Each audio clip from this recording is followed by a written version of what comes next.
Ok, 3, 2, 1.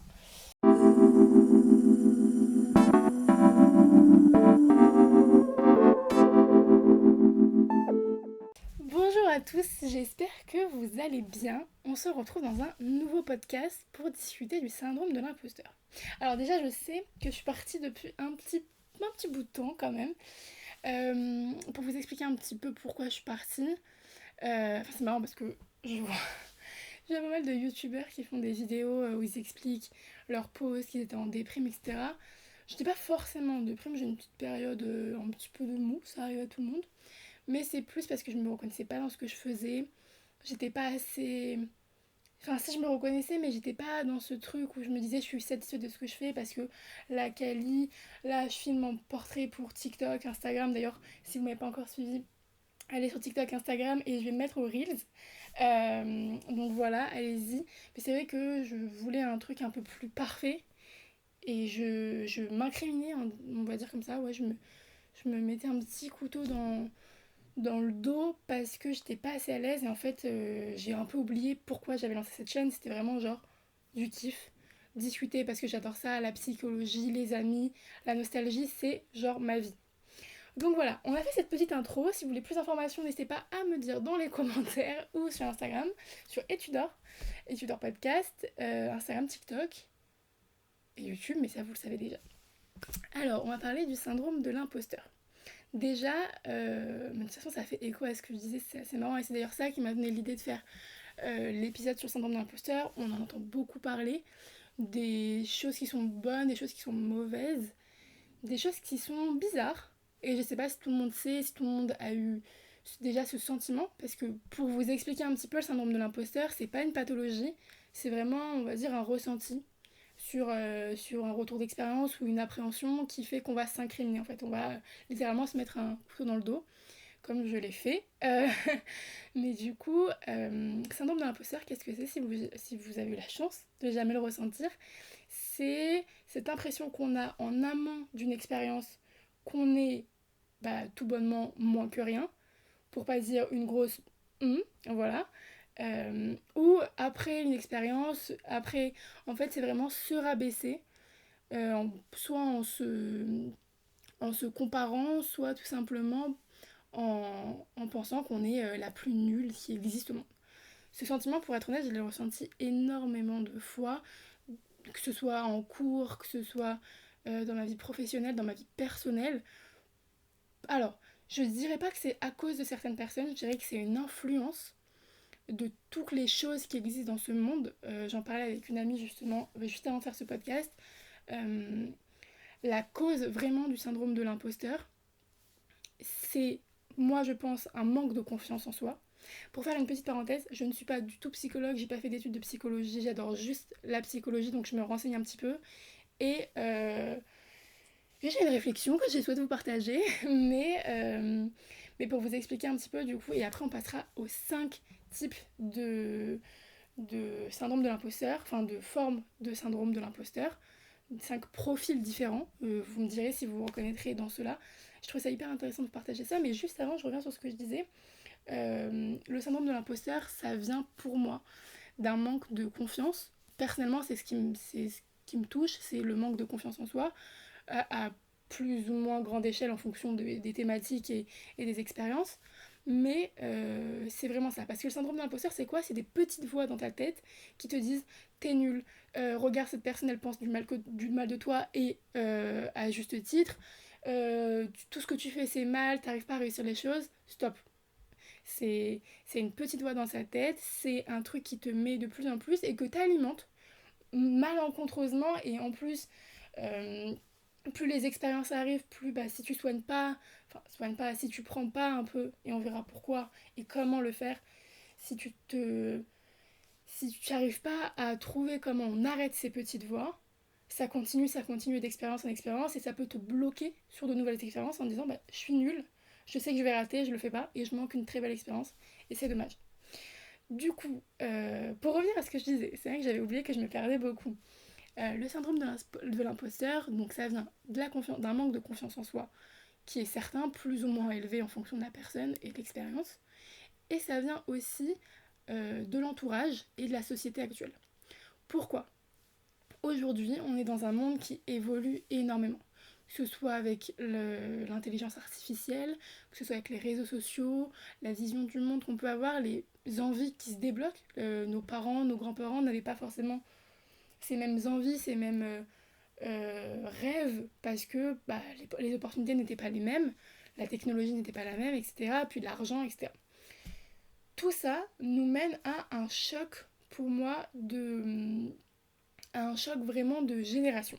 Pourquoi ça nous mène à un choc de génération ? Parce que personnellement, et je me suis un peu rendu compte en discutant avec mes proches, on se compare beaucoup soit à nos parents, on a une influence directe de nos parents, de nos frères et sœurs plus grands, de nos connaissances, de nos oncles, de nos tantes, qui ont vécu sur une autre génération et qui peuvent se confronter à une incompréhension de notre génération. Par exemple, nos parents, en tout cas mes parents, sont vraiment carriéristes. Je connais beaucoup de parents qui sont carriéristes, c'est vraiment, je pense, c'est un truc d'époque. Être carriériste, c'est être dans un confort. Ne pas avoir vraiment d'appréhension sur un nouveau travail parce qu'on sait qu'on va rester dans la même boîte. Moi, par exemple, je suis en alternance, donc je change un peu régulièrement. Puis je travaille dans le marketing. Je sais que c'est aujourd'hui un métier où on est amené à changer de travail pas mal de fois, on va dire. Et moi, c'est un peu ce qui me fait peur, par exemple. C'est vraiment de me dire, est-ce que j'ai les capacités, est-ce que on va dire, j'arrive à avoir pas mal de cordes à mon arc pour pouvoir être un petit couteau suisse et aller dans plusieurs métiers, enfin corps de métier du marketing. Est-ce que j'arriverai à ça ? Sinon, j'y arrive pas. Comment je vais faire plus tard ? Parce que tout simplement, si t'arrives pas à être un peu polyvalent, t'es fermé, t'as qu'un seul poste. Si ce poste-là il est pas libre, t'es bloqué. Donc ça fait un peu flipper. Je ne cache pas que je pense beaucoup en ce moment. Mais du coup, c'est vrai que ça, c'est une réflexion par rapport à la génération. On prend du recul et on se dit waouh, je suis pas du tout pareil que la génération. Est-ce que du coup j'ai les clés en main pour avoir. Parce qu'il y a beaucoup de concurrence, par rapport au travail aussi notamment.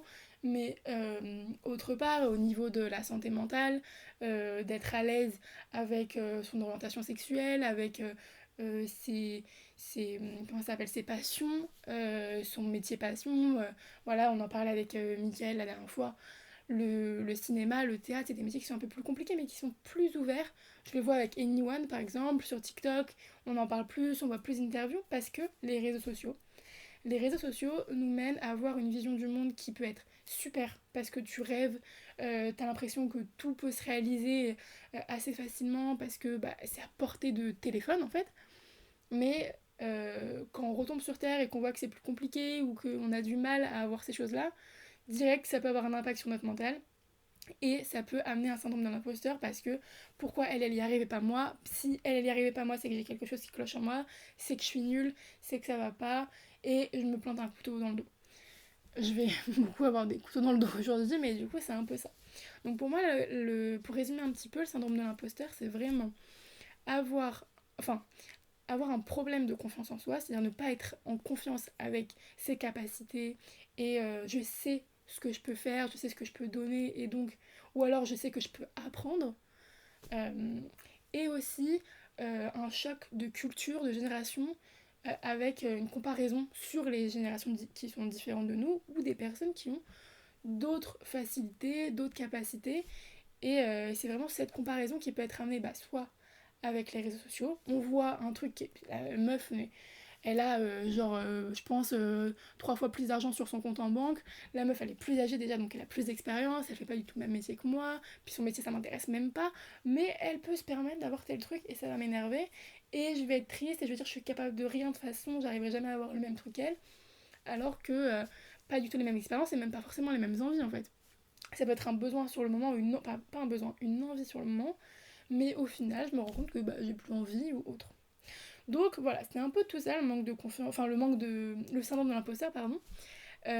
Dites-moi si vous pensez un peu pareil que moi, c'est vraiment un échange dans ce podcast. J'ai essayé de revoir le logo d'ailleurs, dites-moi ce que vous en pensez.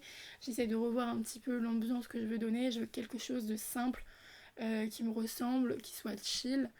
Dites-moi, faites-moi des retours, faites-moi tout ce que vous voulez, mais vraiment je le fais pour le kiff, mais je veux quand même avoir des retours pour essayer de un peu plus évoluer, tout simplement.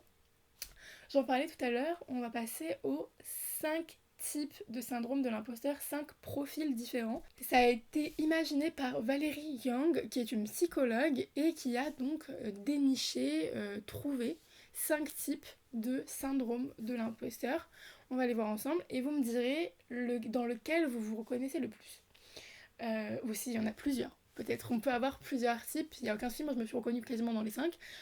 C'est pas grave. Oui, je vais peut-être aller voir un petit, mais tout va bien, ne vous inquiétez pas. J'ai les clés et on les verra à la fin de la vidéo, donc restez ici. Le premier c'est le perfectionniste. Le perfectionniste, il pense qu'il échoue dès que c'est pas parfait, tout simplement. Donc dès qu'il y a un truc qui va pas, bah là par exemple, je vous le donne pour moi, hein, mais ça peut s'appliquer à tout le monde. Mon setup il est pas parfait, j'arrive pas à faire la vidéo, ça m'énerve, je fais rien. Je me bloque, je réalise pas un truc que j'adore, c'est faire un podcast. Et en plus, j'estime que j'arrive pas à faire un beau setup. Je donne ça pour un truc facile, hein. Mais du coup, voilà, c'est un double. C'est vraiment une perception de perfectionniste, de c'est pas parfait, c'est pas comme je veux, je suis nulle, j'y arrive pas et j'y arriverai jamais.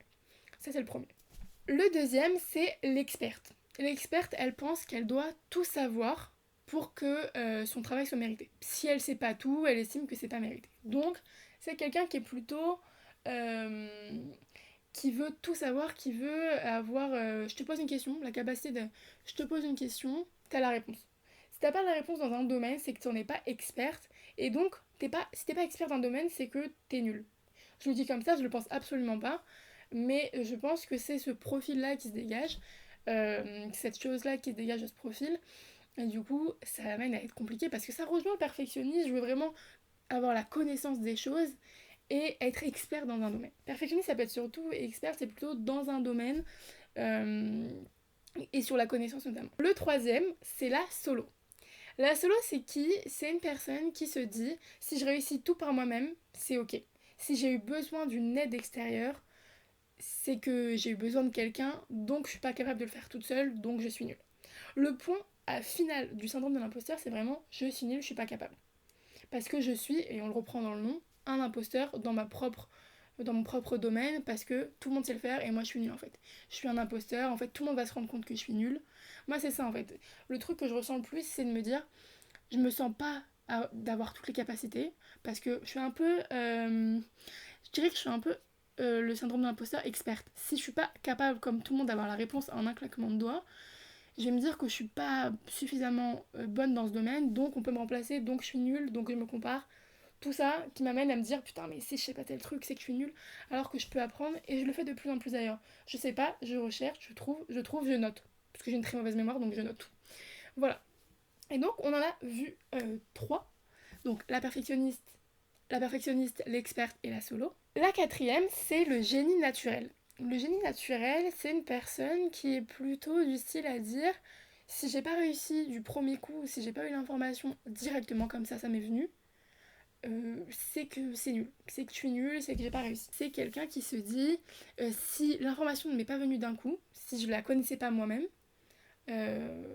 ou si j'ai pas réussi à le faire toute seule sans vraiment besoin d'apprendre ou de savoir, bah je suis nulle. Par exemple, je construis un meuble, j'ai pas réussi à comprendre directement, je vais devoir chercher, ça me saoule. Ça rejoint un peu la solo, ils sont tous un petit peu entremêlés parce que c'est le syndrome de l'imposteur, mais c'est quand même un peu différent, je sais pas si vous voyez les nuances. Et enfin, celui qui en vrai englobe un peu tout, c'est la superwoman, tout simplement, la personne qui pense que il faut qu'elle sache tout, qu'elle soit capable de tout faire en même temps, donc plusieurs choses en même temps. Je vois vraiment la maman, la super maman, c'est-à-dire je vais chercher mes enfants, j'emmène mes enfants à l'école, je travaille bien, je rentre, je les cherche, je fais la cuisine, je fais à manger pour tout le monde est content, tout le monde est heureux, etc. Il faut que tout soit parfait. Si tout n'est pas parfait et que je suis pas à l'aise dans tous les domaines, je suis nulle. Pourquoi? Parce que je suis pas capable de faire plusieurs choses en même temps, ou je suis pas capable d'avoir plusieurs capacités dans la même journée, etc. Tout ça nous mène à plusieurs profils de syndrome de l'imposteur. Je sais pas, dites-moi dans les commentaires sur lequel vous vous reconnaissez le plus, ou s'il y en a plusieurs qui vous parlent. Euh, je sais que moi je me reconnais du coup beaucoup dans l'experte. Dans l'experte, j'avais un petit doute sur le nom.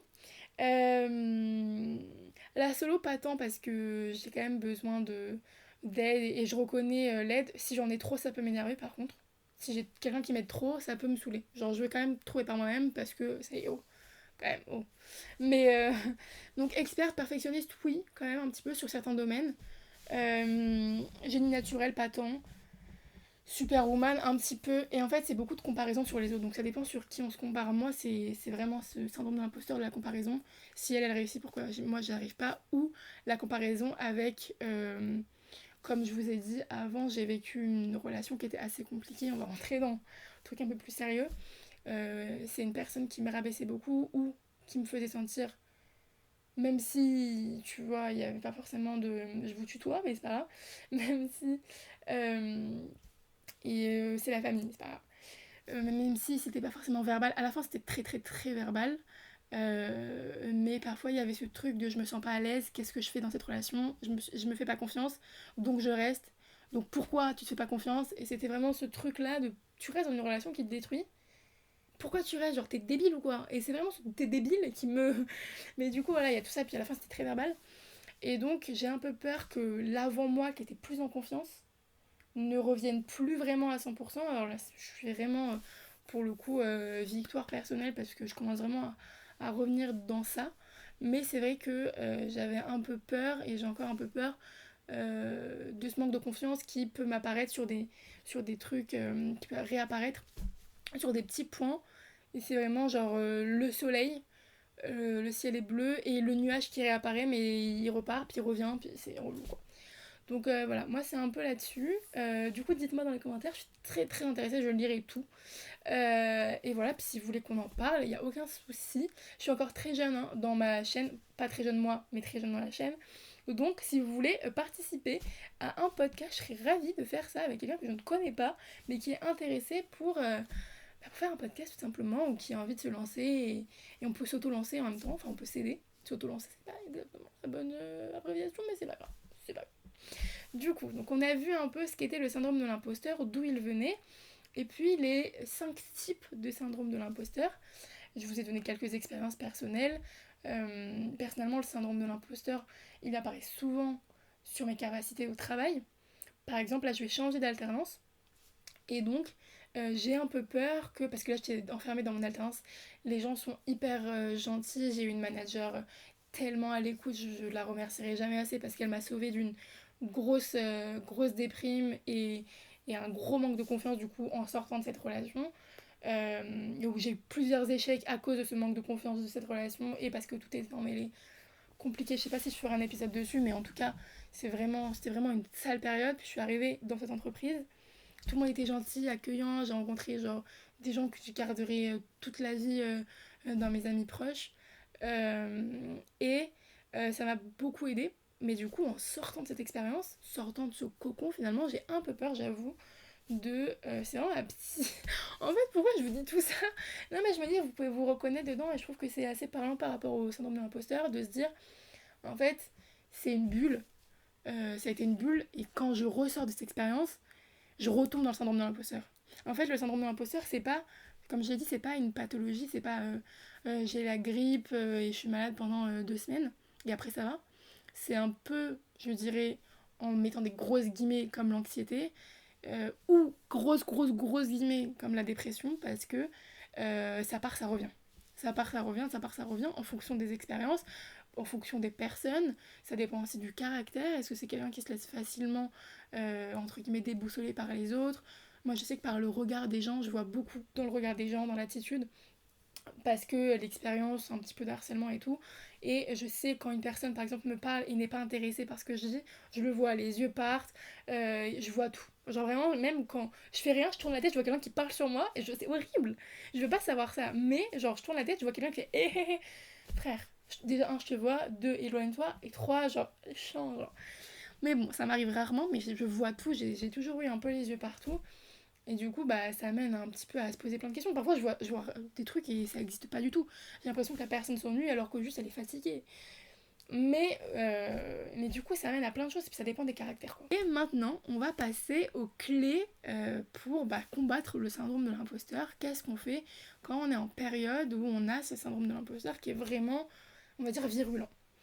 J'ai encore une fois pas d'expérience dans la psychologie, même si en parlant avec des personnes qui travaillent dedans, ça se rejoint dans ce que je dis et je me suis documentée, mais je suis pas psychologue. C'est un trigger warning que je dis, je préfère l'annoncer.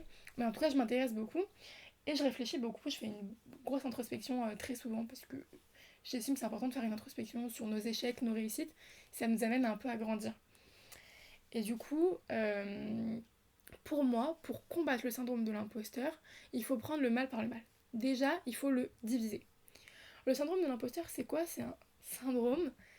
Et c'est, comme je le disais, des petites voix. Ah ah ah, t'es nul, tu réussiras jamais, mais elle le fait mieux que toi.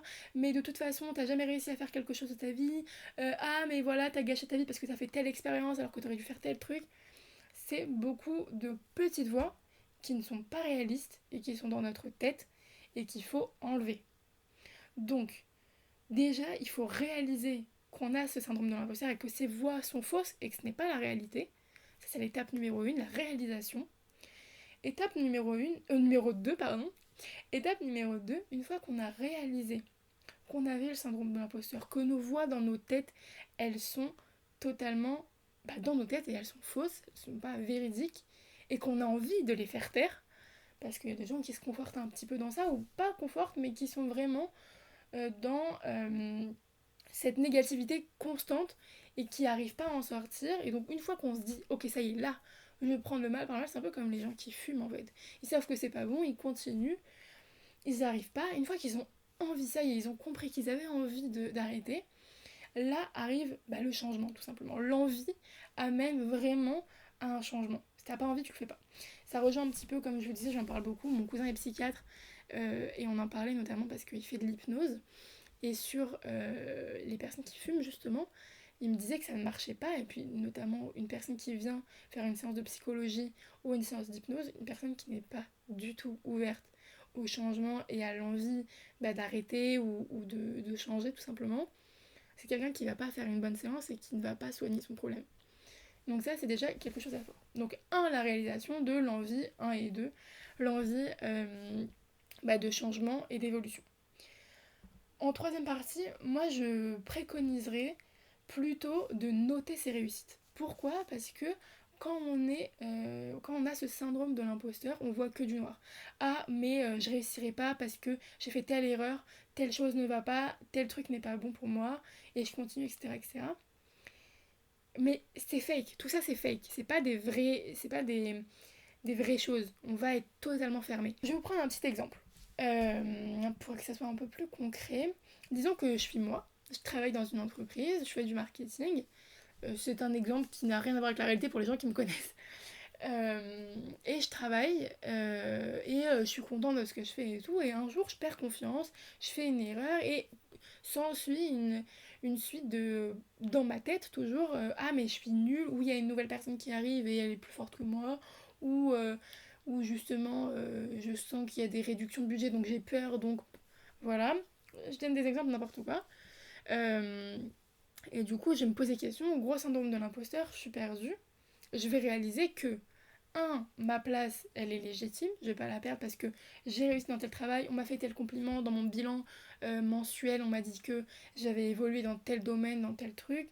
On m'a fait des compliments un client m'a fait des compliments, enfin plein de choses. Je vais concrétiser que ce problème dans ma tête, que oui, je suis nulle dans tel truc, il est que dans ma tête et il est faux parce que j'ai réussi à faire ça, j'ai réussi à faire ça, ou j'ai réussi à me dire que j'arrivais pas, donc j'ai appris quelque chose et donc je n'ai pas refait l'erreur. Ou j'ai appris, j'ai pas eu l'occasion de refaire l'erreur, mais au moins j'ai noté. J'ai fait quelque chose qui m'a fait évoluer. Donc moi je préconiserais d'avoir un petit cahier, voilà, un petit book, tranquillement, de nos réussites, tout simplement. Faire un bullet point, je sais pas, des bullet points, je sais plus comment ça s'appelle, les carnets hyper stylés que là que tout le monde fait, mais je suis nulle en dessin donc je peux pas le faire. Mais oh non, c'est des cahiers, genre tout le monde dessine dessus. Enfin, genre, en gros, il est pratiquement blanc, il y a que des points et tu fais ce que tu veux dessus. Un bullet journal, non? Bah c'est ça, bullet point, mais c'est bullet journal que je voulais dire, je crois. Bon, je sais plus, dites-moi si je me suis trompée. Mais du coup, faites un beau journal, un truc très sympa, comme ça vous donne une belle activité, ça vous détend le soir après le travail ou autre. Et bah voilà, j'ai réussi telle chose, je suis contente de tel truc. Euh, ok, j'ai raté ça, mais genre, je suis restée positive et du coup, j'ai pu rattraper mon erreur. Ou, enfin, que des choses positives qui vous amènent à...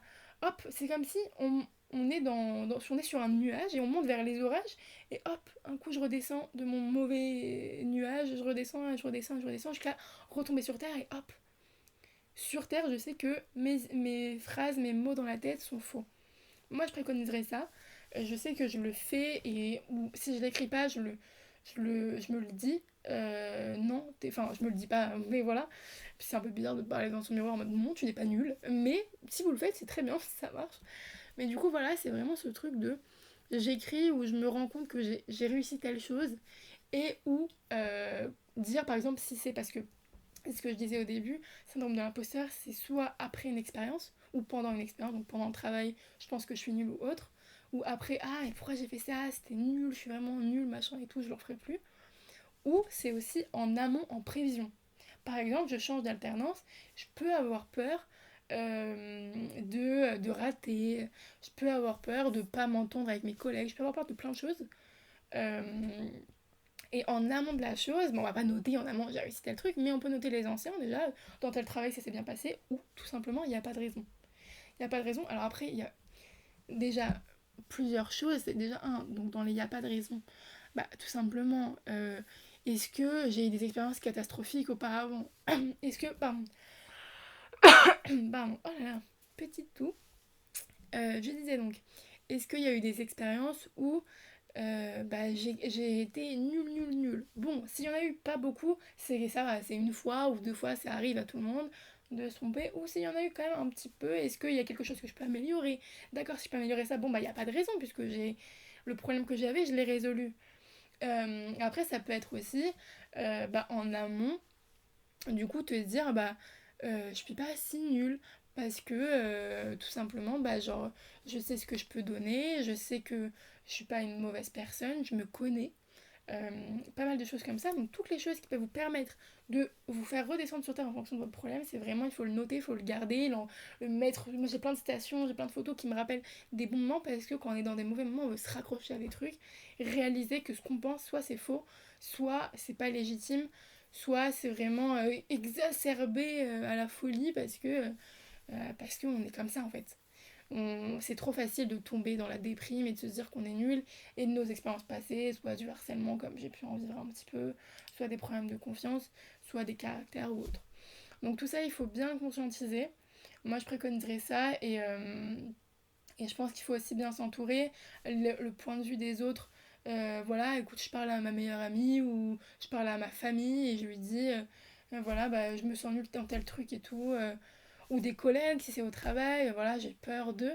Ne pas hésiter à verbaliser déjà, un, ça le sort de la tête, et deux, l'expérience des gens autour sur vous, la vision que les gens ont sur vous en général est largement positive et supérieure à la vision que vous avez de vous-même. Ça me rappelle un petit jeu qu'on faisait quand on était quelques années avec mes amis. En gros, on se connaissait, on faisait un voyage, personne ne se connaissait vraiment. Et du coup, c'était assez intéressant. Au bout de quelques jours, on se disait quels sont, tu penses, tes défauts que nous, on va te dire. Et on te dit si c'est vrai. Et quelles sont tes qualités que tu penses qu'on va te dire sur toi. Et tu nous dis si c'est vrai. Et en gros, je sais pas comment vous l'expliquer parce que je suis un peu nulle en explication, mais par exemple, dites-vous que vous êtes avec moi, on joue tous les deux. Et alors moi, je vais dire par exemple, je pense que mon plus gros défaut, c'est que, je sais pas, je parle trop. Et vous allez me dire, ah non, mais moi je pensais que ton plus gros. Moi je trouve que tu parles pas trop du tout, alors que moi dans ma tête, oh my god, personne veut m'écouter et tout. Du coup, ça m'a rassuré un petit peu. Non, je pensais que ton défaut, je sais pas, c'était genre, t'es bordélique. Ah ouais, c'est vrai que je suis bordélique, haha, on en rigole. Pareil avec les qualités, ouais, moi je pense que bah, vous allez trouver, je suis un peu timide ou quoi, je pense que vous allez trouver que ma qualité c'est que je suis gentille. Et la personne va dire, bah vous allez dire, ah ouais, t'es gentille, mais genre on allait dire, genre non, mais t'es trop drôle, ou t'es grave généreuse, ou regarde, ça nous a rappelé tel truc, et ça peut gonfler l'ego, et enfin gonfler l'ego, voilà, mais je trouvais que ce jeu était assez sympa parce que ça montre que ce que tu penses, c'est pas 100% vrai, et ça peut nous aider. Et je trouve ce jeu assez fun, essayez de le faire avec vos amis. Dites-moi si vous le faites avec vos amis, je trouve ça trop bien, ça nous est venu comme ça. Euh, et puis voilà, je crois que cet épisode est terminé. Dites-moi si vous l'avez apprécié, si vous avez apprécié mon petit comeback. Donnez-moi tous vos retours, honnêtement, ça me ferait vraiment chaud au cœur. Des bons retours, j'espère. Mais je prends tout. Et voilà, et on se retrouve bientôt parce que j'ai d'autres choses. Je vais pas partir de. Je vais pas revenir pour partir en 2 secondes. Je vais revenir, madame. Oh, ma mèche. Mais du coup, voilà, on se retrouve très bientôt. Restez actifs. Activez la cloche. Mettez un petit like, commentez, partagez, appréciez. Voilà, on va parler français. Et puis voilà, à bientôt les amis. Bisous.